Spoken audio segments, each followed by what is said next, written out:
All right, good afternoon, everyone. This is Michael Santos. I'm a staff attorney at the National Law Center on Homelessness and Poverty, and I just want to welcome you to today's webinar called Addressing the Post-Disaster Legal Needs of Displaced Students. So I'd like to say that we have an awesome panel today. We're joined by Jody Siegel from Southern Legal Counsel, and we'll hear a few words from Denise Marshall from Council of Parent Attorneys and Advocates, COPA. And we're also joined by Rachel Gandy from Disability Rights Texas and Michael O'Connor from Mock and O'Connor LLP. So a few housekeeping rules. I just want to remind everyone that this webinar will be recorded, and that recording will be shared shortly after this webinar is over. If you have any questions, we'll try to save time. We'll try to have some time at the very end of the webinar for some questions. So if you have any questions, please feel free to submit those through the questions panel, which you should see in the upper right-hand corner of your screen.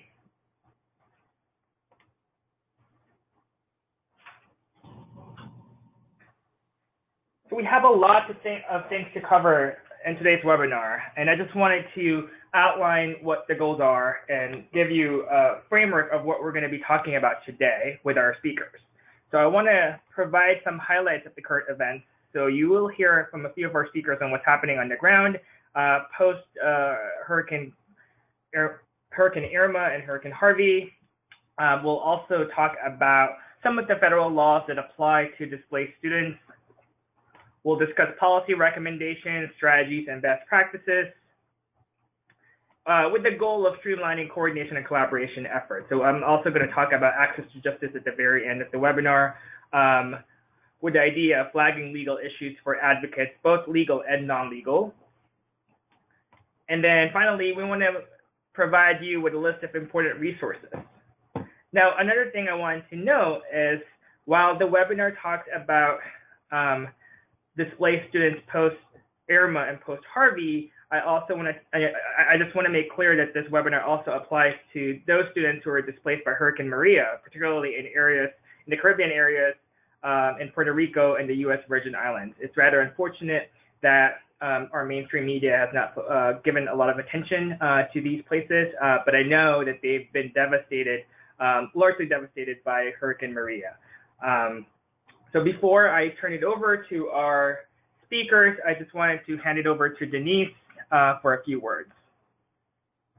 Thanks so much, Michael. And I wanted to, just on behalf of COPA, the Council of Parent Attorneys and Advocates, thank you and the National Center on Homelessness and Poverty for putting together such a timely and critical webinar. COPA is a national peer-to-peer network of attorneys and advocates who are working to protect the educational rights of students with disabilities and their families. And so we're very pleased to partner on this webinar, and I know that you've partnered with our members in the past on protecting student rights. I want to thank Mike O'Connor, who put together a fact sheet for us originally on this issue, and Jody Siegel, who are both long-term members of COPA, and just say, you know, our hearts go out to all of the residents across the country and the U.S. territories who have been affected and are still struggling mightily with this issue. And I think this webinar is very timely and important. So again, I thank you for putting it together, and we're pleased to participate.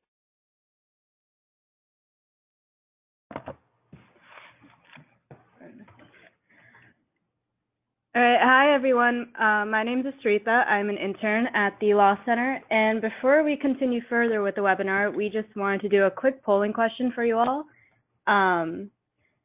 So we're going to launch that within the next few seconds here. So basically, we want to just gauge how familiar you are with Title VII of the McKinney-Vento Homeless Assistance Act. So the question should be launched right now, and you'll see the answers, very familiar, somewhat unfamiliar, and very unfamiliar. Again, it's just to gauge where everyone is before we continue further with the webinar. So we'll give this about 10 to 15 more seconds so we can get everyone's answers in. Any last people? Okay, we're going to close the question now. And we will share the results on the screen.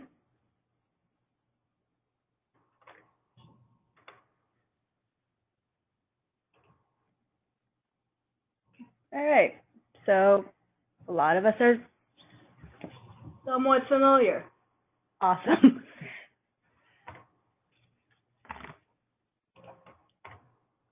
All right.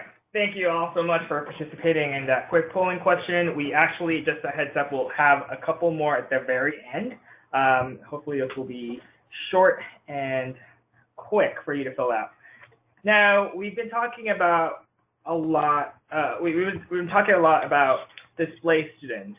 And fortunately, there's actually a federal law that applies to these displaced students, particularly those experiencing homelessness. And before I turn it over to our awesome panelists, and I promise I will in the next few minutes. I just want to cover the basics of McKinney-Vento. So this is the federal law that applies to homeless children and youth in the context of education. And when I talk about McKinney-Vento, McKinney-Vento is actually a pretty comprehensive bill. It was enacted in 1987. So it's been around for several decades now. But for the purpose of today's conversation, we'll be talking about, and we'll be referring to the Education for Homeless Children and Youth program under the McKinney-Vento Homeless Assistance Act. So that's what I mean when I talk about McKinney-Vento.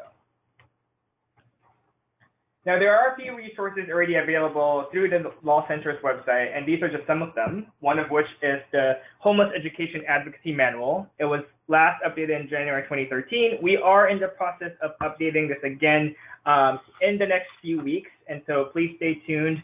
If you're already a member of our listserv, you will be getting that update, but the goal is to get this out, the updated version, in the next few weeks in light of the recent hurricanes and disasters that has happened across the country. And this doesn't only cover the hurricanes, but also applies to the wildfires that have taken place west of the Mississippi.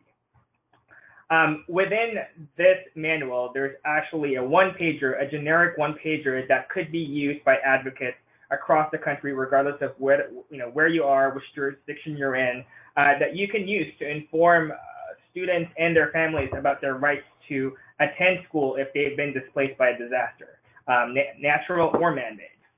And so I just wanted to go over what the content of the one-pager is and what the law is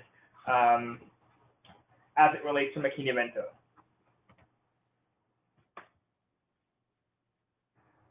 So you're probably wondering, who is eligible?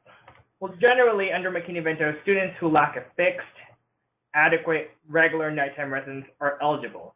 And the law actually provides examples of living situations that could qualify under the McKinney-Vento Homeless Assistance Act. And this includes students living with friends or relatives due to loss of housing, economic hardship, or similar reasons, students living in motels or hotels, in trailer parks or campgrounds due to lack of alternative adequate accommodations, students living in emergency or transitional shelters. McKinney-Vento also includes students who have a primary nighttime residence not designed for ordinarily used as a regular sleeping accommodation for human beings. Students living in cars, parks, abandoned buildings, substandard housing could qualify for McKinney-Vento, and those children abandoned in hospitals, and finally, children of migrant workers who are in similar situations qualify under McKinney-Vento. And again, many of these living situations might be common for those who have recently experienced or have been displaced by a natural disaster. Now, in terms of what rights are available under McKinney-Vento, there are several enumerated under the law. So first and foremost, there's the right to go to school based on the student's best interest. There's also, so McKinney-Vento in a nutshell is an exception to the rule that you can only attend a school in the same district that you're residing. Federal law says that if you happen to be displaced, if you're experiencing homelessness, and you end up living temporarily outside of the school district, you're entitled to attend the same school that you were attending before you experienced homelessness. Under McKinney-Vento, you also have the right to be immediately enrolled without typically required enrollment records or without parental or guardian signature for unaccompanied youth.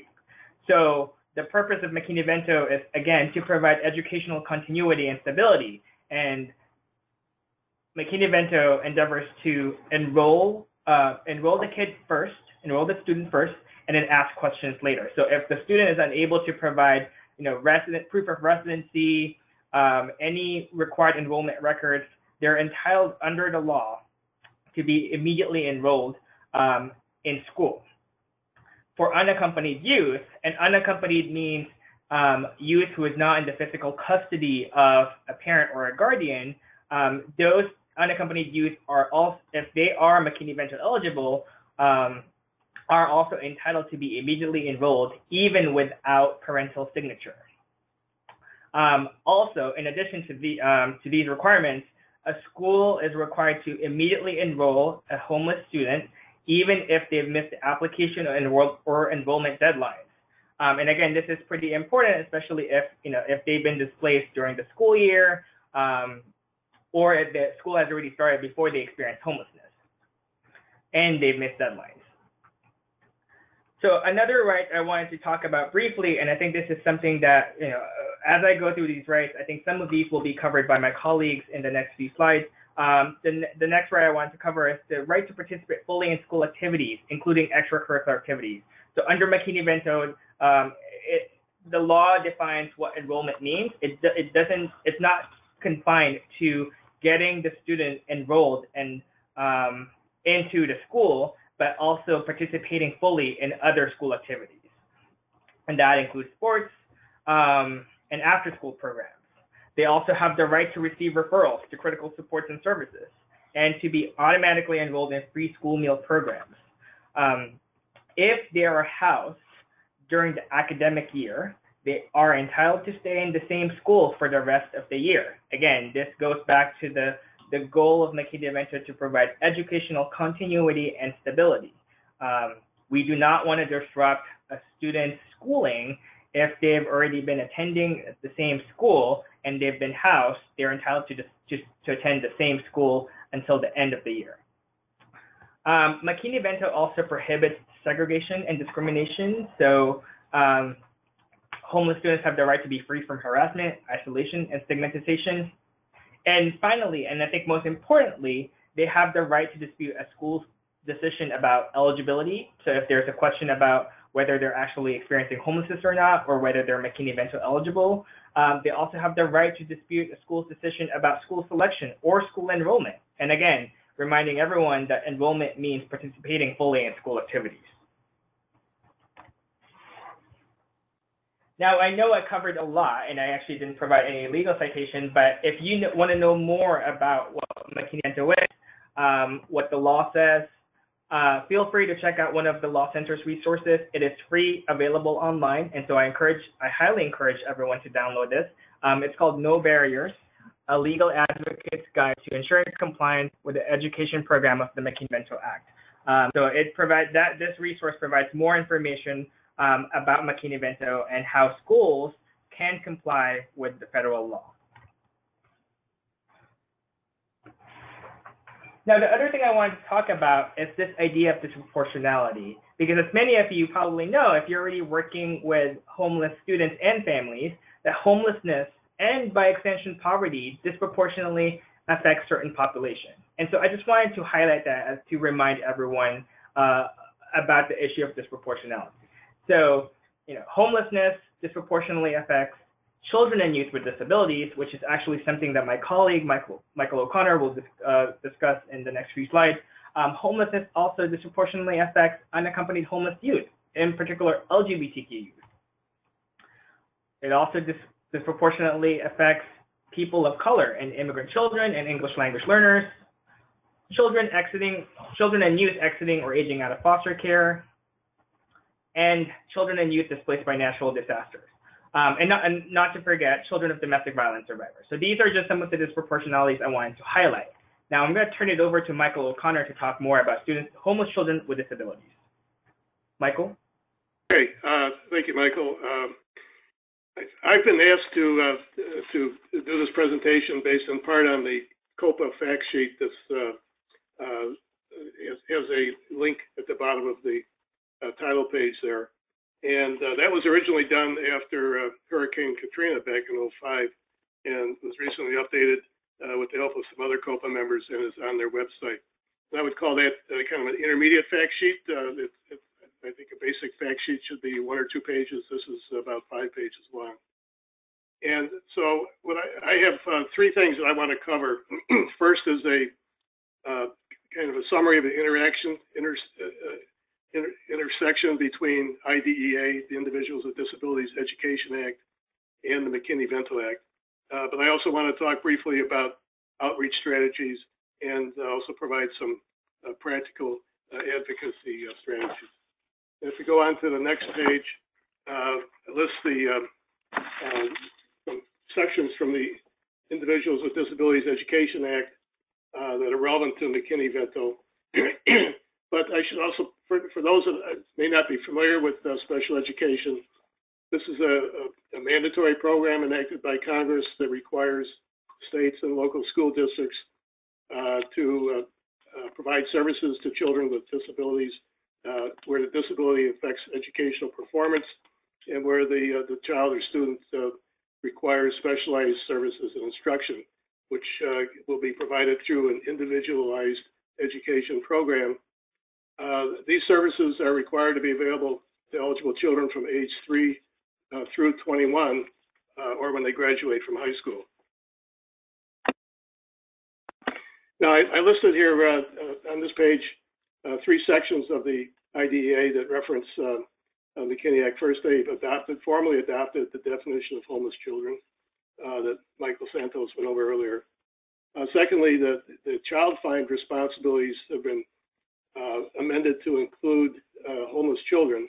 And child find refers to an affirmative obligation imposed on school districts to identify children who are potentially eligible and to undertake evaluations and determine eligibility. So schools cannot sit back and say, well, we're just going to wait till somebody asks. They have an affirmative duty to look for kids who may have a disability, and that's responsibility also expressly includes homeless children. The third item on this page, I think is fairly significant because it incorporates all the requirements of the McKinney-Vento Act into all programs administered under IDEA. And it just occurred to me, I looked in Lexis and couldn't find any cases that expressly raised in a meaningful way claims under special education that are linked to the McKinney-Vento Act. But it occurs to me that where there's a violation of special education obligations that are linked to or caused by a violation of the McKinney-Vento Act, then that there's 2 implications from that. First, I think it could be a basis for engaging the homeless liaison at the school district or state level to correct the violation of both the McKinney Act and IDEA.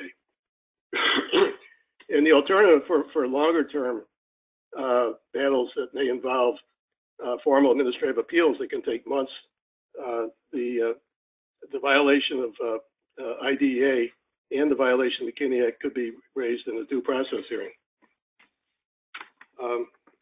We can go on to the next page.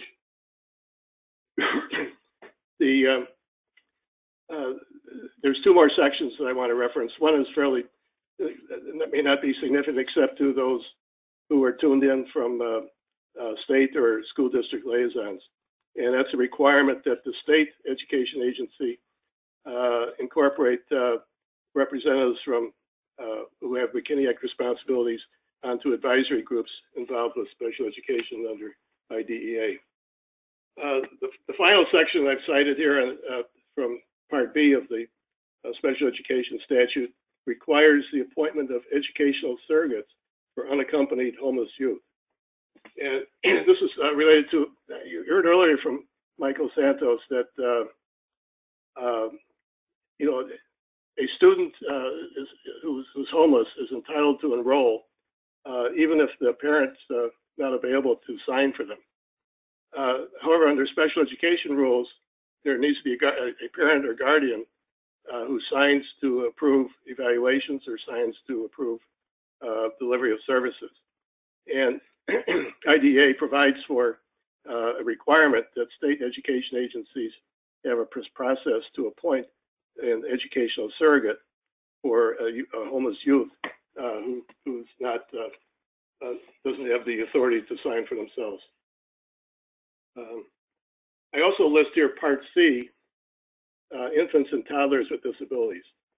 It's also known as Early Intervention Program. It's for children's age 0 to age 3, and it provides specialized services and supports for infants and toddlers with cognitive, physical, or speech or other impairments. And again, the provision for early intervention services requires that it be made available throughout the state, including for homeless infants and toddlers.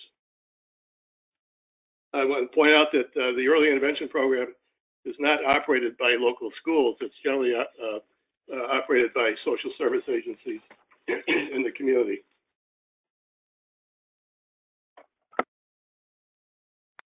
Now, if we can go on to the next page, I wanted to review some strategies to promote awareness, because I'm convinced that across the country there are kids sitting in living rooms watching TV all day because their parents have been displaced and have moved in somewhere, and are thinking, well, you know, I had all this paperwork. I had to bring in utility bills to prove residence. I had to bring in a birth certificate and all kinds of other documents, and I don't have any of that. So I'm not going to be able to register my child in school. And they may not be aware of the rights that are available under McKinney-Vento. So I think it's important for local groups to think about ways to improve general awareness of that. And so I urge the creation of localized fact sheets, and they could take the information that's been presented here and just boil it down to 1 or 2 pages and add in links to local advocacy resources, local school district, homeless liaison, and the state education agency liaison. I think you'll see that later on, both the Texas and Florida components of this PowerPoint include embedded links to provide that information. The other thing I urge is collecting stories, both positive and negative, about experiences in enrolling kids, displaced kids into local schools. I think that's important because publicizing this can, if it's a negative result, if there's kids, if families are reporting difficulties in enrolling their kids, the experience of getting that straightened out, and if it's publicized, can help produce a change in how the local school administers their response to these requirements. But even positive results, even if the school district is doing what it's supposed to do and doing it well, I think that can become a good human interest story, and can result in others in the community being aware of this and say, well, yeah, I can, if they can do it, I can bring my kid and register the kid too. So I'd recommend that these fact sheets and stories, both positive and negative, be distributed to local media and to human service networks, to unions and churches as a way of helping to get the word out. And finally, I urge that local groups develop training on McKinney-Vento. And it doesn't matter what level of expertise you have, and if it's really limited, you can always try to ask the local school district homeless liaison to participate in the panel. So I go on to the next page on troubleshooting strategies, and I guess the question is what happens when it doesn't work. And a parent reports that they've, or a caretaker reports that they've taken a displaced child to a school and they refuse enrollment. Well, I guess the basic step, I think, is to go up the chain of command and try to appeal to the principal or assistant principal at the school. And if that doesn't work, then it's a matter of calling the local school district homeless liaison. Every school district in the country is required to have designated an individual who's a so-called homeless liaison, and they're responsible for informing school staff about the responsibilities and troubleshooting. Now, if the school district homeless liaison is not immediately responsive, then I think it's a matter of tracking down and calling and contacting the state education homeless liaison. Each state is required to have a homeless liaison office, and they have a similar responsibility to work with school districts across the state. And I think beyond the initial problem of challenging refusal to enroll a displaced child, there's a broad range of other issues that can come up related to full participation in all school activities, because I can imagine that around the country, there are kids who get enrolled and they're told, well, we don't really have any classes for you, so you can sit in the library until we get this figured out. And that could go on for weeks. There could be issues related to transportation that should be comparable to what the school district offers to other kids. It could be issues related to the IEP. For example, transportation. A kid with asthma may have an IEP that requires transportation, even a short distance. Access to the school lunch program could be an issue. So all of these issues, I think, can and should be directed to the school district homeless liaison and then on up to the state education agency. A couple of other issues include lost or incomplete school records. I think it's not uncommon. I mean, in my practice, I represent families with special education disputes. You know, some families can come in with a box of records that are all nicely organized. Others come in with not very much. But after displacement through a disaster, it's likely that many families will have very few, if any, records available. So the lack of records is not a bar to enrollment. And then you get into the question of, well, how do you get them? Well, the receiving school should ask the former school to send records electronically, and the parent can also make a formal request for school records. And you know, under IDEA and also the FERPA, the Family Educational Rights and Privacy Act, there is a right to obtain records. I also think that many school districts maintain or a student portal for kids, and that can be a source of getting basic information from the old school district.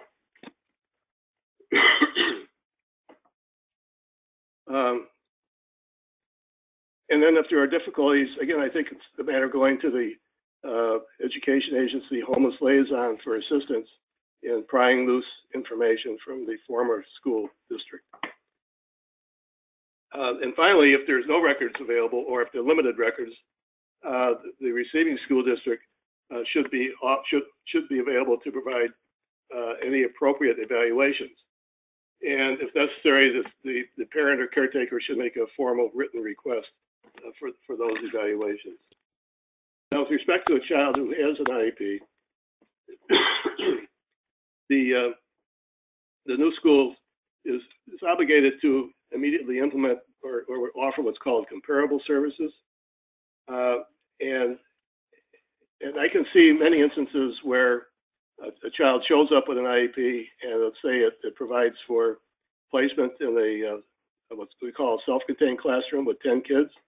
That's a fairly restrictive classroom for kids. All the kids have IEPs, and it's a class size is limited.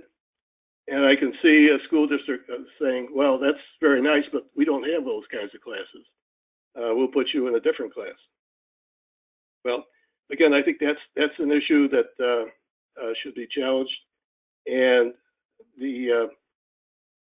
I would recommend approaching the homeless liaison for assistance with that, because they may be able to expedite it much more quickly than other procedures that are available under IDEA. And then finally, there's the evaluation schedules. There's a requirement that kids who have IEPs be reevaluated at least every 3 years.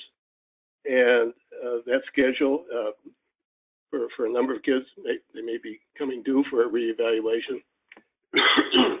Also, because of the trauma that kids have experienced from the displacement, notwithstanding the 3-year periodicity of evaluations, they may be due for a full evaluation. They may need a full evaluation just because of the experiences that they've had have exacerbated other conditions that they have. So in those situations, the school district should be obligated to proceed with those evaluations. Again, I think that covers what I had. I'll just throw it back to Michael.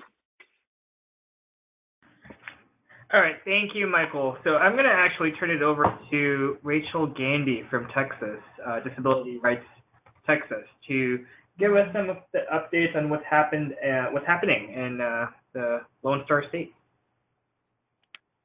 Perfect. Are you guys able to hear me? This Lone Star. Yes. Perfect. Okay. So my name is Rachel Gandy. I'm a policy fellow with Disability Rights Texas, my state's protection and advocacy organization.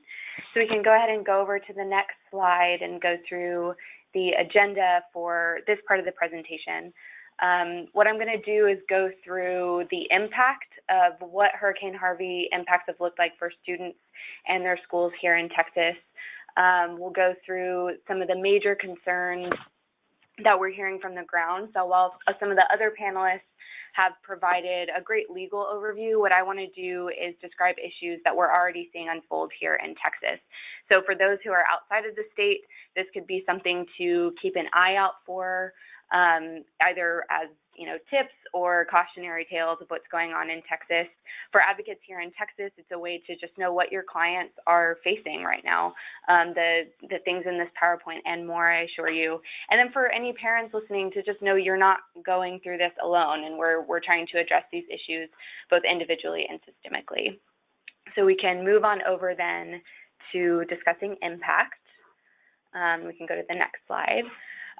So here in Texas, there have been about 60 counties in the disaster proclamation, and so that amounts to 1.4 million students, and there should be some other numbers on this slide as well. I guess they're downloading. So that amounts to 1.4 million students in impacted districts. That's more than a lot of states have in their entire school population, and here that amounts to about 1 in 4 students. Our facilities also took a big hit. We have about 900 to 950 facilities that have been damaged in some way. To break that down further, it's about 50 districts or facilities rather with catastrophic damage. They may be offline for about a year, about 250 that are significantly damaged, and the commissioner said that puts them in the $500,000 range of repairs, and then about 650 that were minimally damaged. So that puts them in the $100,000 range. And while most schools are now up and running again, we still have 3 school systems that are not operational. So those are Port Aransas, Aransas County, and Aransas Pass. They are due to open again in October using portables, but we'll keep you posted as we hear more there. But we can move on to the next slide. Where I wanted to discuss some of TEA's response, the Texas Education Agency. So first of all, they have, there's a network here of education service centers that have stepped up to help get instructional materials back in classrooms, to share information with parents who have questions, and to help districts fill out their FEMA applications so that we make sure we're getting properly reimbursed for the damage that we've faced. There are 4 service centers that have been impacted. So that's region 2, 3, 4, and 5. TEA has also provided districts with guidance through a series of memos. Some of those have included information that we've talked about already today, so things like who is it that qualifies as homeless. They've also waived a lot of rules so that we can move through red tape and try to move a bit more quickly. However, that's a double-edged sword, as we'll talk about a little bit later, that those rules are in place for a reason, and so it has created some delays in other cases. TEA also set up a hotline for parents. That number is shown here, and this is largely so parents can call and ask questions about enrollment or when campuses are supposed to be back up and running. And lastly, TEA is engaged in collaboration across agencies, because what's important in this scenario is education issues are intersectional. They cannot be separated from a child's housing, healthcare, transportation needs, and so we want to make sure that kids aren't falling through the cracks when they do have cross-agency needs. We can move on to the next portion of the presentation. Some major concerns we're already hearing from the ground. So the first really is housing. I was on a call just yesterday where a national call where they were saying that the main three issues we're facing here in Texas are housing, housing, and housing. We have started to move away from shelters. We're decreasing that. Even the information on this slide isn't up to date. We just, as of yesterday, decreased down to, I think, just 2 shelters. The patterns, though, that we're seeing largely when it comes to kids and kids with disabilities are kids who are in shared housing, maybe living with other friends or family, or in substandard housing. And so as Michael described, these kids could qualify then for protections under McKinney-Vento. But the issue is that this definition doesn't really match what colloquially people think of when they're thinking of homelessness. So when given an application and asked, are you experiencing homelessness, a lot of people haven't checked that box because they don't understand they fall in that category. So we definitely need some more advocacy in the state around who does qualify for McKinney-Vento protections. But the main issues we're seeing with housing when it comes to kids are kids who are in areas that have now been deemed uninhabitable, and so they're facing evictions, which means more school transfers, more stress, more trauma, which is something you will likely encounter if you are working with these families and representing these families.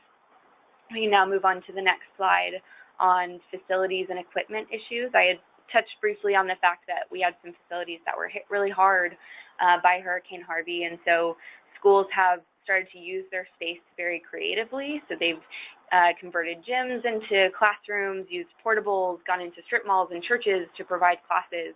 And while that has allowed some people to get into school more quickly, a problem is that it doesn't necessarily serve the sensory needs of children who have a disability. So in particular, maybe a child with autism in these spaces can struggle, or a child who has mental health needs, pre-existing or those brought on by the trauma of Harvey, aren't perfectly served in these types of situations. There are opportunities for facilities to get some help, but the main thing I wanted to touch on really was some of the successful efforts outside of the school system to help kids and adults really get the durable medical equipment and assistive technology they need. There were some nonprofits that banded together, one of which was Protect Texas Fragile Kids. They were able to connect all of these outside donations with the exact people who needed those that equipment or that technology to succeed in the community and in school. And so that could be a best practice or something to look to if you're in a different state. We can move on to the next slide. Another issue we're having here in Texas is tracking kids and then also exchanging records, which is something that I believe both Michaels touched upon. Usually under McKinney-Vento, you have the choice of going to your school of origin if you're experiencing homelessness, or going to that school in your new attendance zone. In Texas, we also have what's called the third choice option, that families can choose to enroll their child in any district in the state. And so the point here really is that we have yet another option here in Texas. That means we have lots of kids moving around in an already extremely large state. And we don't really have a way to know who they are or where they're going or where they are right now. The issue really is that it's the independent school districts that control attendance and attendance tracking. And so one way that the Texas Education Agency has tried to keep up with where kids are going is through the records exchange system here called the Texas Records Exchange System, or TREX. Under McKinney-Vento, schools do have to reach out to that school of origin and in order to get the student's records who is enrolling in their school. But here we use that TREC system. Usually schools have about 10 business days to complete that request, but that rule has been waived. So we are seeing some delays in IEPs being transferred from one school to the next. Some of that has to do with the rule waiver, but another big problem is simply that IEPs are tougher to transfer from one place to another. And so we are advising parents to compile as much information as they can about the IEP they had in their previous school, and then taking advantage of the provision and idea that allows you to invite other people to an ARD committee meeting, to an admission review and dismissal committee meeting. People who have that specialized expertise could help you when you're trying to advocate for IEP services in your new district. We can move to the next slide on some transportation issues. This has been both an area of creativity and an area of problems here in Texas. We have seen districts be really creative in developing kind of central locations where families can go so that children can be picked up and taken to school each day for free, but we've also heard complaints of non-compliance across the impacted areas. So for example, some schools saying, we aren't responsible for you, school hadn't started yet, and therefore we can't be your school of origin because you hadn't been here yet, which violates the definition of school of origin in McKinney-Vento, or others who have acknowledged that yes, we're responsible for you, but we're not going to provide transportation. So that's required some advocacy, but something to look out for if you are representing families or advocating for families. In these advocacy efforts, we've heard some pretty heartbreaking stories from families too, of one family driving back home every day. And so that means they're going home each day so that their child can get on their normal bus and go to school. But it's a long distance drive and really traumatic to go back to your home that's been destroyed every day. We've also heard of kids who have been getting services in their homes rather than in school. Some of that is a transportation barrier, and some schools saying we're not ready to take you on yet because your needs are complicated. But that very likely violates the child's right to a free and appropriate public education in the least restrictive environment. So another something to look out for.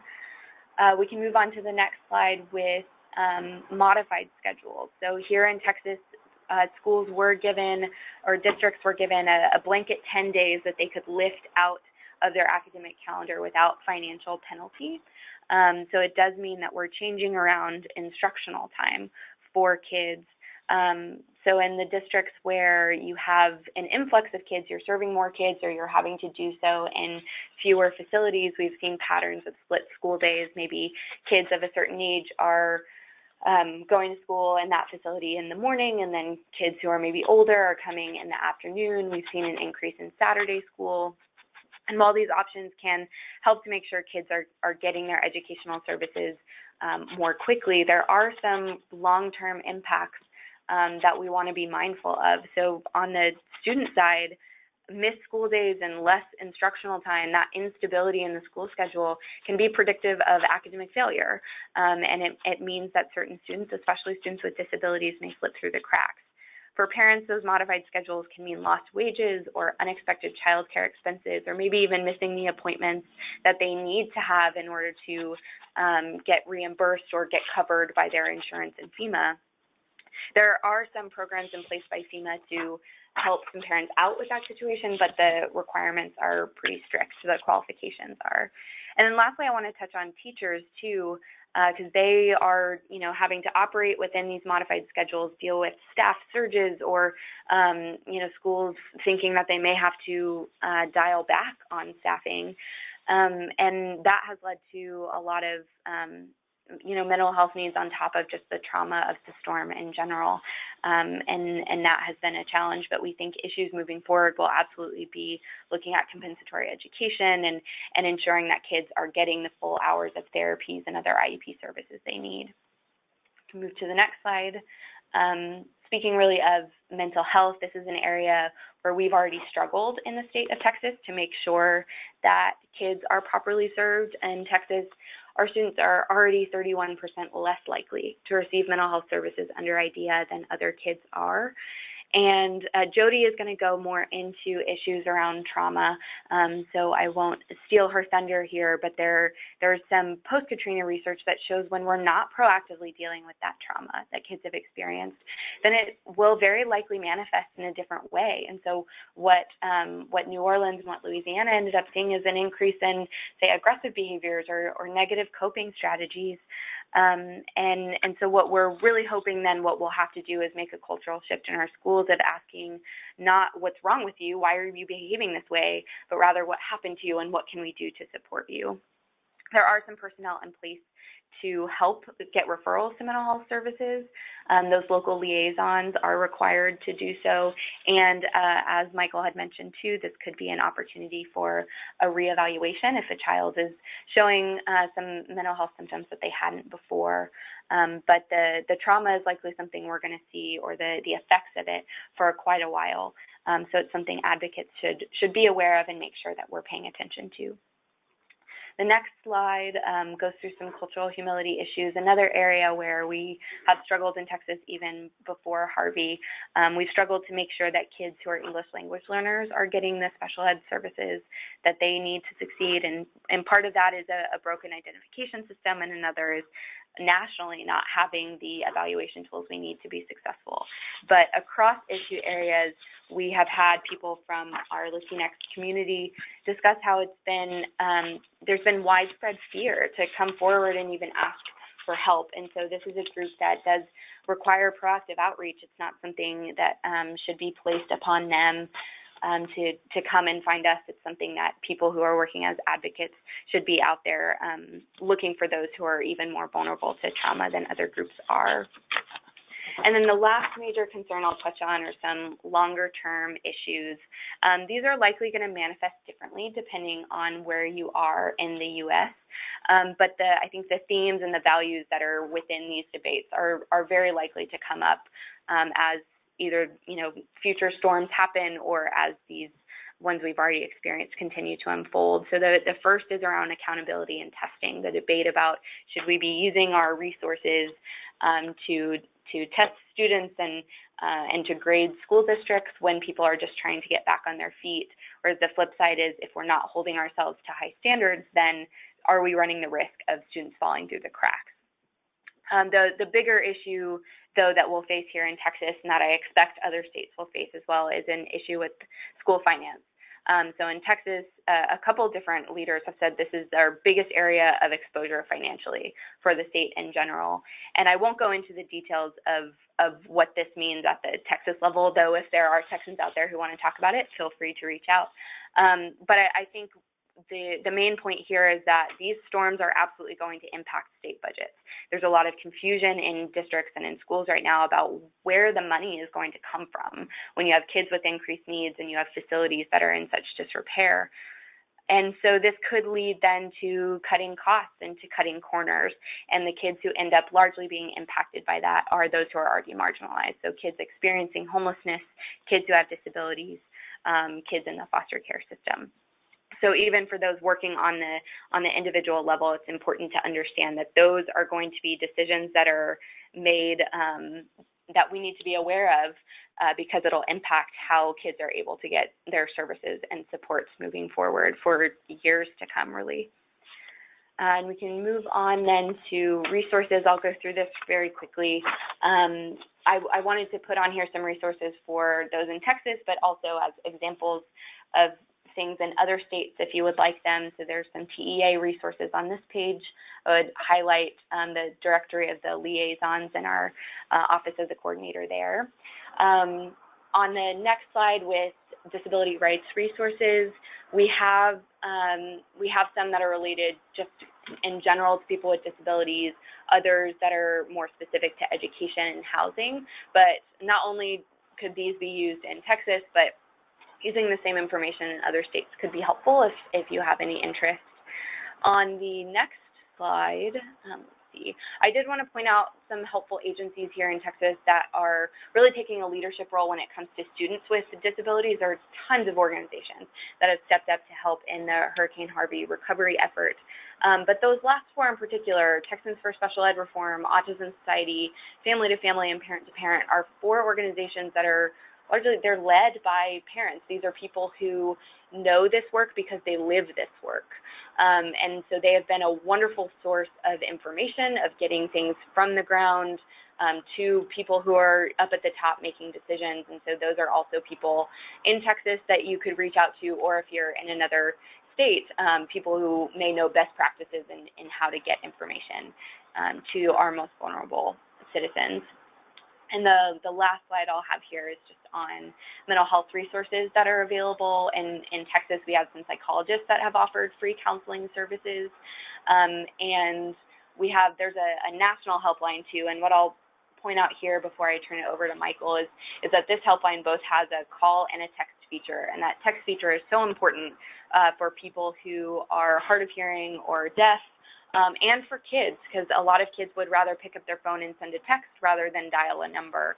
And so there's plenty of research out there showing that these text-based counseling lines are able to reach an entirely new demographic. So it's something to maybe point families toward if there's a child who needs immediate help. But that's all that I have. So if there are any questions, happy to answer them, and I can move on to Michael. All right, thanks, Rachel. And hopefully for our audience who are from Texas, hopefully you found that really helpful. If you are outside Texas, I think a lot of the material that Rachel covered is also applicable to your jurisdiction. And we'll have everyone's contact at the very end of this webinar. So if you have any follow-up questions, you can reach us through that contact information. And again, we'll try to go through these slides. And if we don't have time for Q&A, we'll just, we'll do it offline. So I'd like to switch gears a little bit and now hear from one of the advocates in Florida about what's going on there, the issues that they're seeing. So I'm going to turn it over to Jody Siegel. Jody? All right. Hello, everybody. And thank you, National Law Center, for putting this together. So if you can go to the next slide. I wanted to just kind of start out with some headlines that have been happening here. It's all overwhelming, but it starts out by there's millions of people were evacuated in Florida, and so which means millions of students had to leave their home for a week or so. So aside from just going into shelters, there were people all over the place. The main response by Florida has been these virtual classes. So virtual classes are available for anybody, anywhere, if you have been displaced, but that may be okay, may not be okay if you don't have internet, and it may not be the best for a lot of people that, that can't do a virtual course. So, maybe it's okay for the first week, but we have to be careful and really start pushing that, getting the kids back in school. Key West schools are welcoming back. So all school districts are up and running in Florida. All but a few schools are operational. I know of one in Tampa that burnt down once the electricity came back on. Something happened and the whole school is gone. So all of those kids had to move to another school. Fortunately, they found another school that was undercrowded and they could fit them all in there. So there's a lot of tumult going on. The main thing that's really going on here, the next three things you can see, is that we are preparing for an influx from Puerto Rico. The headlines focus on Puerto Rico, but there's been already hundreds of students from Puerto Rico, from the Virgin Islands, and even from Mexico after the earthquake. So I guess the good thing about Florida is that we have a lot of experience in dealing with an influx after disasters. We had a huge influx after the Haitian earthquake and all kinds of disasters in the Caribbean and the Central and South America. So, there seem to be plans in place for the influx, but it takes a while, and kids need that advocacy until things settle down. But the other one I wanted to point out, in Puerto Rico, schools take a back seat to island's basic needs. Well, we can clearly see, and that's true not just in Puerto Rico, and Rachel mentioned this, you know, people are thinking about basic needs. They don't think about education, and they don't think there's anyone that can do anything about it anyway. So I think Michael talked about outreach. It's very important to get out there. I've been talking to even legal aid education advocates that weren't aware that a kid who's in, you know, on grandma's bed is eligible under the McKinney-Vento.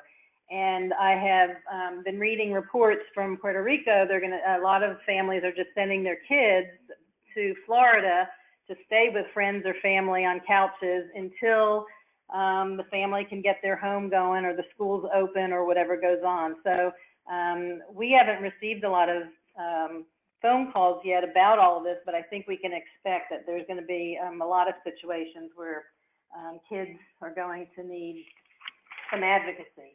So let's go to the next slide. So one, I wanted to kind of paint the picture of before the hurricanes. I mean, we had a lot of homeless students before the hurricanes, 72,000. The proficiency rates were significantly lower. They're even lower than students who are in what's called, like, you know, regular poverty, not homeless. Only 39% of those who even make it to the 12th grade were graduating. And we have a huge amount of English language learners in Florida, and 89% failed the test that's required to graduate. So we had the third lowest graduation for ELLs in the nation at 53% total. So the point about this is that things weren't great before the hurricanes. Things after the hurricanes are even worse. So yeah, there's things we can do to advocate, but so enrollment is obviously important, all the things that everyone has talked about, but I think it's really important to know that we have to advocate for more additional services, appropriate education, not just access to the school and transportation, which is very important, but beyond that, we just all need to be really advocating for you know, high quality education for all kids. And in Florida, and I don't know about other states, but Florida's state constitution says all residents have the right to education. So this is, you know, even undocumented. If they're residing in Florida, no matter who they are, if they've come from Puerto Rico, they've come from the Virgin Islands, no matter who they are, if they are now residing in Florida, they have a right to education. And so we have to be pushing for that. Next slide. It's got, yeah, I think two things. Okay, so getting into some specifics about what we can advocate for.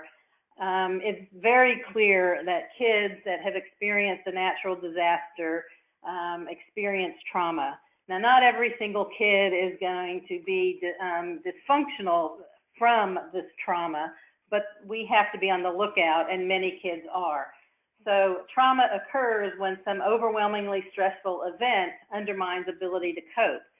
And there is a lot of research out there. Anyone who wants to contact me later, I'd be happy to share all kinds of information about it. But exposure to trauma can actually disable a child's ability to learn. It alters the physiology of the child's developing brain and inhibits thinking and reading and learning. So just getting them into school, again, may not be sufficient. We have to be attending to all of their needs. You can go to the next slide. So kids with disabilities, I have focused a little bit on kids with disabilities under the IDEA, the Individuals with Disabilities Education Act. So the eligibility of children who have experienced trauma, there's going to be two groups. So some kids already have a listed disability. Under the IDEA, there's a certain number of disabilities. You have to have one that's actually listed. They can already be eligible for services. Then they experience trauma, and then we can advocate for additional services. Or if they weren't previously eligible, they might become eligible because the trauma is going to manifest as some kind of learning problem. Now, Florida, these are just three potential. There could be other areas, but the most likely is going to be some kind of emotional behavioral disability or other health impaired. And so we may need to start from the beginning and go through an eligibility determination based on how the trauma is manifesting. So again, if they have not been determined, then we advocate for appropriate eligibility, and if they are already, then we advocate for additional services to address disaster-related needs. Next slide. This is just some ideas of how to advocate, you know, the different aspects of advocacy within the IDEA. You can provide the trauma history so that the team that's considering their unique needs is part of the history. Inform the school of the triggers and cues and social emotional history. And we can advocate then for the goals and objectives to address the recovery from the trauma. So those activities can be by a prescribed child therapist to reduce tension and anxiety. It can be methods to help the child stay focused.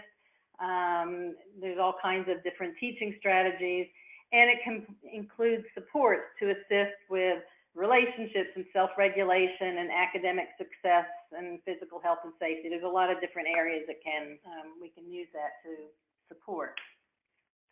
Next slide, please.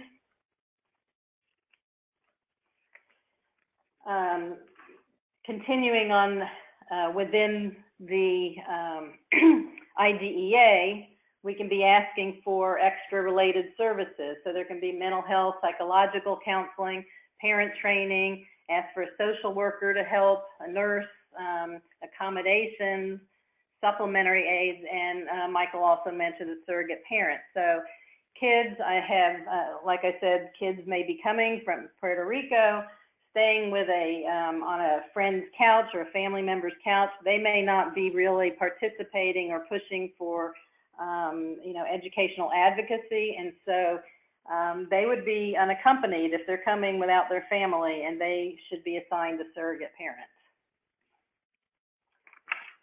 Next slide. So especially the kids from Puerto Rico, and also from Mexico, like I said, and this just applies to any family, any kid in that speaks another language, that's their first language. So there are, under the IDEA, there are certain requirements about interpretation and translation rights. So the IDEA is premised on very strong parental participation. So if a child doesn't have that parental participation, they're going to suffer. And then if the parent participation is a parent who speaks another language and not English, they're going to have a hard time participating. So there's a requirement that the written notices have to be provided in the native language of the parent. When consent is sought, all the relevant information has to be provided in native language. There is a right for the school to provide an interpreter for IEP meetings if the parent needs it. There's a right to confidentiality that must be provided in native languages. And then the other aspect is that evaluations for the children, this isn't the parent right, but the child has a right to be administered an evaluation in the child's native language. Because we can see if a child only speaks Spanish or Chinese or whatever it is and gets an evaluation or a test in English, it's going to be testing whether they can speak English. It's not going to be testing whether they have a disability. The next slide, please. Okay, Michael talked a little bit about the school transfers. So if it's within a state, they're going from district to district, and within the same academic year, they have to provide comparable services to those until the school develops a new IEP. But out of state, and you know, something actually I forgot to mention in the beginning, Florida also has refugees from Texas. So Texas's hurricane happened first. There were people that enrolled in Florida schools from Texas trying to get away from Harvey, and instead ran into Irma. But so if it's from state to state, or even from Puerto Rico or the Virgin Islands, then Similarly, the state has to provide comparable services, but the school district has to conduct a new evaluation and develop a new IEP in addition to just developing the IEP. Okay, one more slide about some potential in Florida is the McKay Scholarship. There's good and bad to this, but if a kid needs it, then we should be using it. A parent of a child who is dissatisfied with their progress in the public schools can choose to attend another public school or a private school. The child has to have an IEP for the prior school year, and they can find a private school and they get tuition from the state to pay for the private school. So, that sounds great. We just have to also be sure and advocate and let people know that they exercise what in Florida is called the parental option, and they give up all rights associated with the IDEA. And these schools can be great. There's some really great schools that are taking McKay scholarships, but there's some schools that take it and there's no requirement that they have to provide services for kids with disabilities. There's no requirement that they have to have certified teachers. And so there's a lot of problems. So if you hear of anyone using this, be on the lookout that the parent understands what they're getting into and they're choosing the right school. Okay, so the last slide is about resources. I've given you some resources for Florida, for the directory of this. Every school district has a homeless liaison, and there's the directory to find out which one for which district. There's the first one is the number for the state homeless liaison. So there's a lot of other interesting information, but what I wanted to mention that's not on there is that Florida has developed a great pro bono network between the Florida Bar Foundation and Ackerman, a law firm in Florida. There are pro bono people that are willing to help and advocate and take these cases. So if you are someone that hears about a case or gets a call, you can't take it yourself, please, you can contact me and I will help put people in touch. I can help people with any question that I've, talked about and in any kind of education issue in Florida. So please contact me and we can get everyone an advocate. And that's all I have to say. Thank you.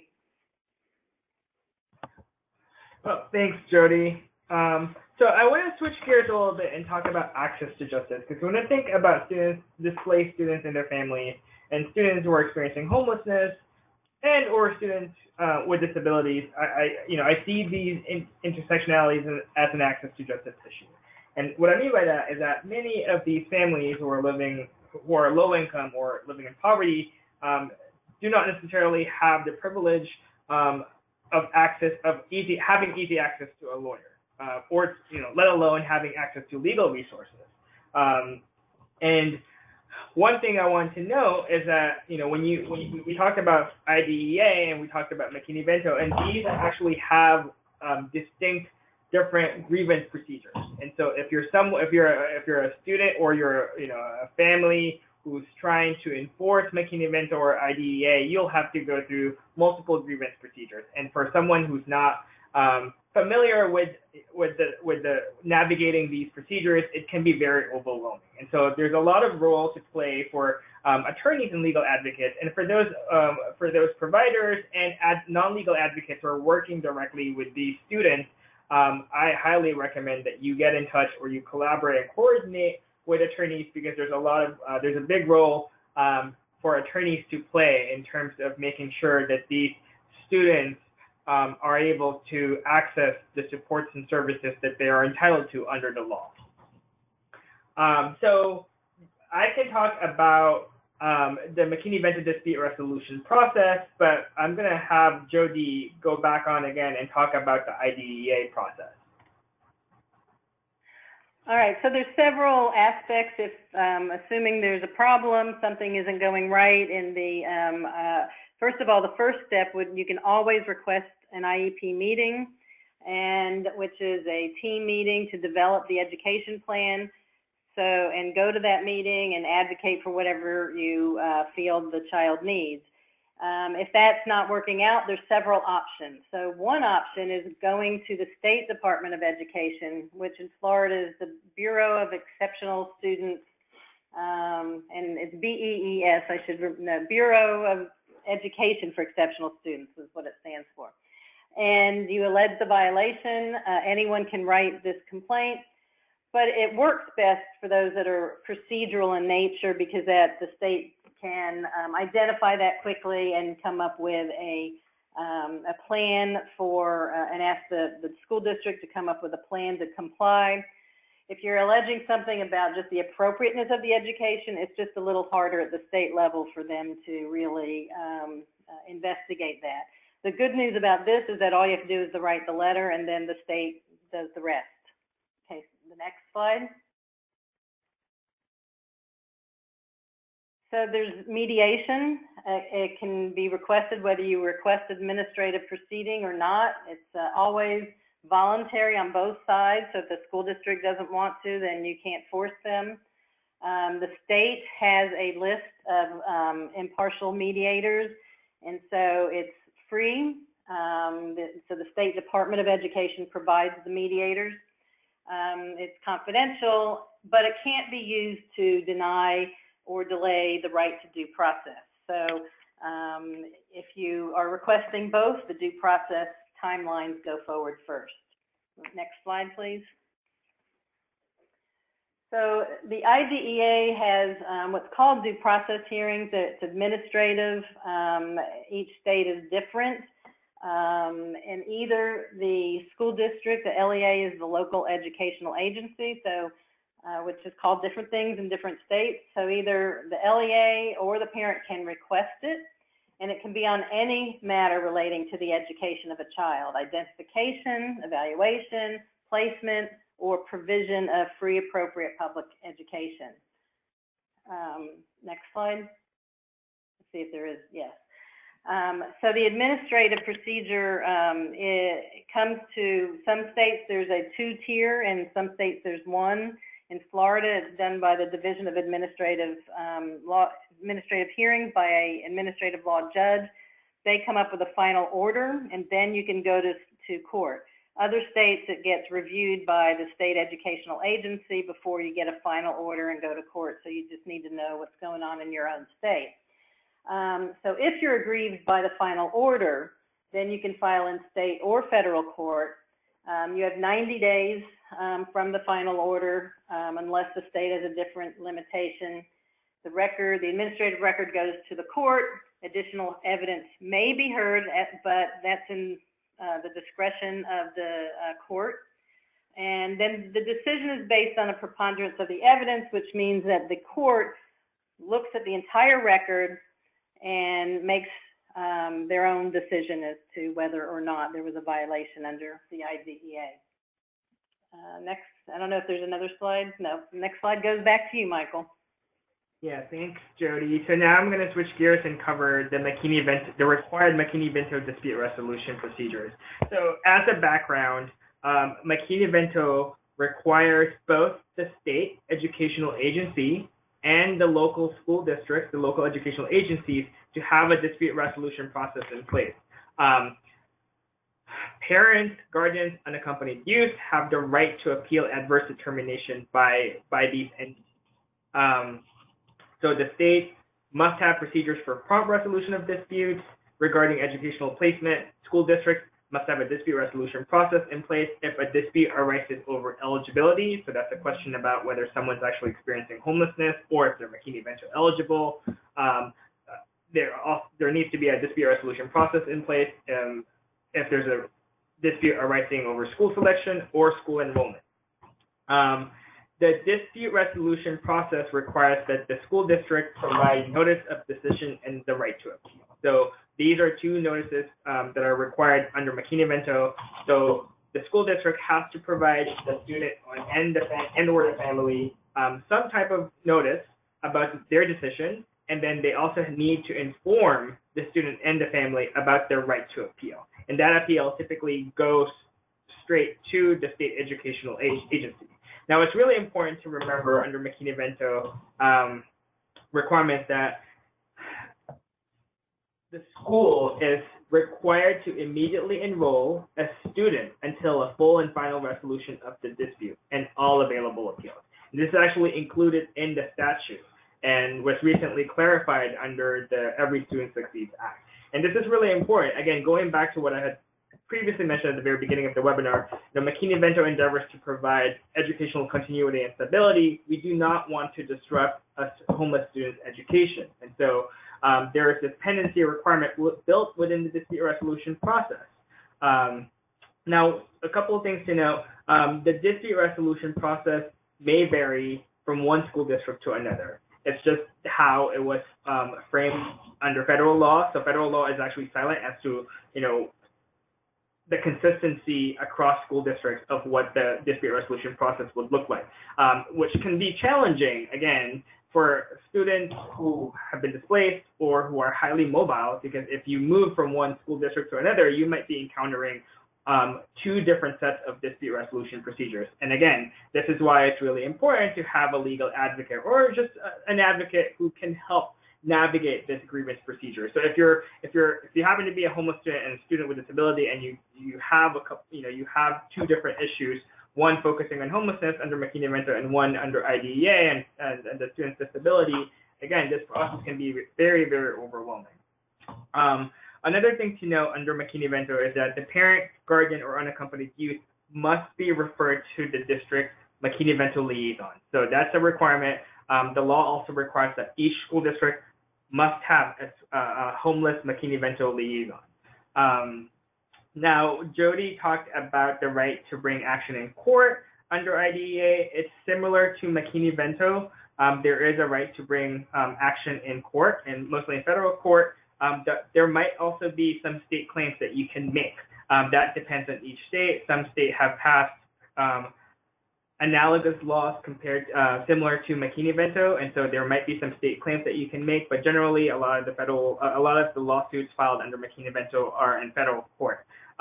One thing to note on McKinney-Vento, and that what makes this law unique and why there is a private cause of action is because unlike other protected trades, for example, if you've been discriminated because of your disability, or if you've been discriminated because of your national origin, or race, or gender, or sexual orientation, you can actually, there's a hotline that you can call at the U.S. Department of Education, and they can open, there's an administrative procedure that could be followed, and that could fall under the U.S. Department of Education Office for Civil Rights. However, that's not the case with homeless students. So if you have a McKinney-Vento complaint, it's not like you have a hotline that you can call at the U.S. Department of Education. So much of the enforcement is really left to advocates and to parents and families themselves. And again, this is why it's really important to connect these students and their families to advocates who can help them navigate the dispute resolution process. Because oftentimes this is really the only opportunities they have to enforce their rights under McKinney-Vento. And one of the reasons why I've been pushing for involvement of lawyers and legal advocates generally is that there are some legal considerations to thinking about, if the dispute resolution process, in light of it not being consistent across school district lines, is it impartial? Is it fair? Is it equitable? Is it accessible, especially for those students whose language is not. I can't speak English today, I'm sorry. We're not English speakers or proficient in English, speaking English. Also thinking about scope, right? McKinney-Vento says that if a dispute arises over eligibility, school selection, or school enrollment, there must be a process in place, but sometimes school districts fail to actually include some parts of that provision. In the past, we've seen students denied McKinney-Vento supports and services, or denied access to the dispute resolution process by virtue of not being eligible. So they say, well, you're not eligible, so you know what, you don't qualify for McKinney-Vento dispute resolution process. Other considerations include the evidentiary standards. What does it actually take for someone to prove that they're eligible for McKinney-Vento? Or what does it take? What is being required by the school district or by the state to prove that someone is actually experiencing homelessness? And that could be very challenging for those families and students who have been displaced. For many reasons, they've probably lost or they lost their records, or some of the school records have been misplaced or destroyed by a disaster. So it could be really hard to prove that they're actually experiencing homelessness. The same goes with proving that you're a resident of a school district. So even though McKinney-Vento says that you don't actually have to prove residency, some schools do, and there's a lot of difficulties around that, especially for those who have been displaced by a natural disaster. Notice requirements, some schools actually do not follow the requirements under McKinney-Vento to provide students with their with a copy of their decision, or they don't inform of their right to appeal the school district's decision. Pendency requirement, again, that's often the trigger point for lawsuits against school districts, is that some school districts refuse to enroll or disenroll a student, even though there is a dispute pending through the state, through the McKinney-Vento dispute resolution process, or through a litigation, through a lawsuit. And just, and other considerations include alternative options, right? Thinking about how these families can seek a settlement with the school district, or navigating other grievance procedures. As I said before, if there's a discrimination complaint, they can file a complaint with the Office for Civil Rights at the U.S. Department of Education. If there is an IDEA potential violation, they can also navigate that grievance procedure. Now, regardless of where you run into a displaced/homeless student and their family, chances are that when you run into them, they'll have a constellation of legal needs. And the education system is actually one of those avenues where you can see and try to help these students in their legal needs. So again, it's really important that you be able to connect them to legal advocates. And this is something that we've been encouraging school districts and states to do. It's not real. It's very easy for school districts just to have a list of local legal aid providers. Some school districts and some states actually already do this. They include some language in their dispute resolution process that says you have the right to seek an attorney or a legal assistance, and you have the right to bring any advocate with you as you navigate the dispute resolution process. But these are just some of the constellation of legal needs that we see experienced by homeless students and their families. So, thinking about consumer law, there's criminalization, and that also goes into criminalization in the form of school discipline, harsh school discipline, zero tolerance policies, domestic violence. Domestic violence is a leading cause of homelessness. Employment issues.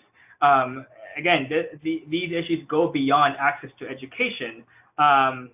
Accessing disaster benefits, filling out FEMA paperwork, family law, there's family disputes occasionally, especially if you're dealing with unaccompanied homeless youth, families being evicted, or families with housing law issues, health and other economic benefits.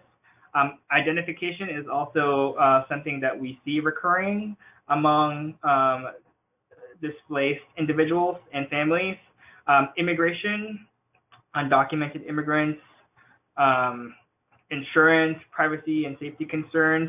The privacy and safety concerns actually it's more nuanced than what I had put down in the on the slide, but we've been hearing some school districts imposing or using very invasive tactics to verify whether someone's actually experiencing homelessness or whether someone actually lives in the school district. And so, we just want to remind schools and states that homeless students actually have some privacy rights under McKinney-Vento. And so the school district cannot share with a third party the student's school records without the parent or guardian's consent. So I've been talking a lot about coordinating and collaborating with lawyers and legal advocates. But these are just some of the reasons why this is such a great idea. A legal advocate can be a primary advocate. They can be a fact finder. They're better equipped in terms of enforcing McKinney-Vento and ensuring compliance. They can also craft different legal remedies and address collateral consequences. And for those of you who are working on policy change, they're in a position to actually make systemic changes. But going back to the collateral consequences, I just want to use an example. This actually happened in one state where the school district decided to contact the landlord for no apparent reason, just to verify that the students were actually living in the school district, despite the students being McKinney-Vento eligible. As a result of that, the landlord found out that the host family, the Good Samaritan family, was in violation of their lease because they were taking in more people than what they were supposed to in the lease, and proceeded to evict them.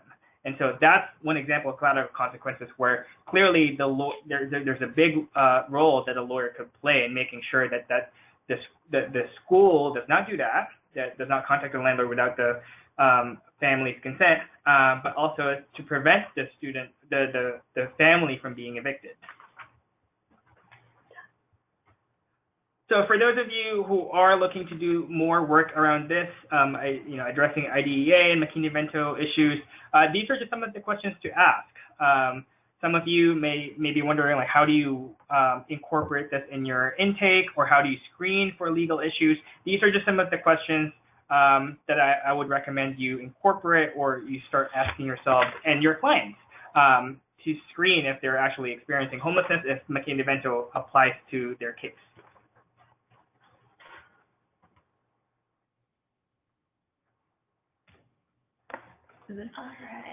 All right. Hi, everyone. Again, it's me, Asrita, at the Law Center.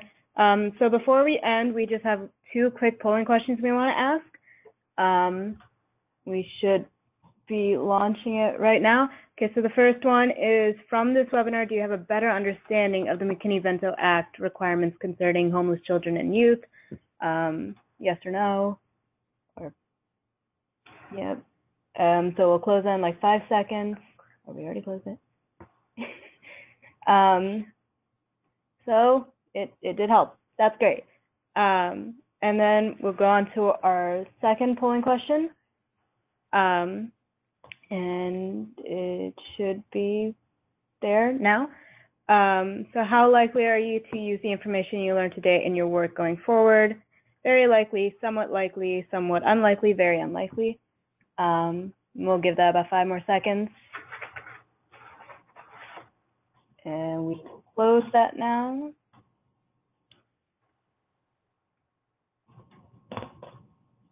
And you'll use it. That's great. Yay. Yeah, and we're glad to hear that you found this webinar very helpful and useful. And like I said,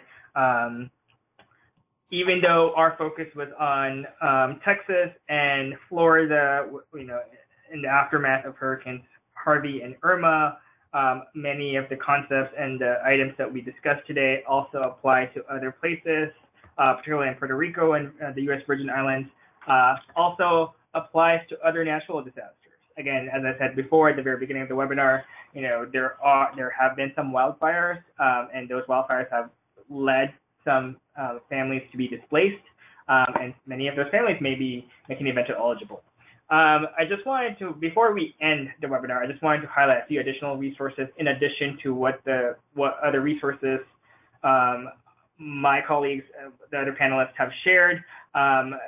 These are hyperlinked, and so feel free, once we've shared the webinar and the PowerPoint presentation with everyone, you can click on the link and visit these resources.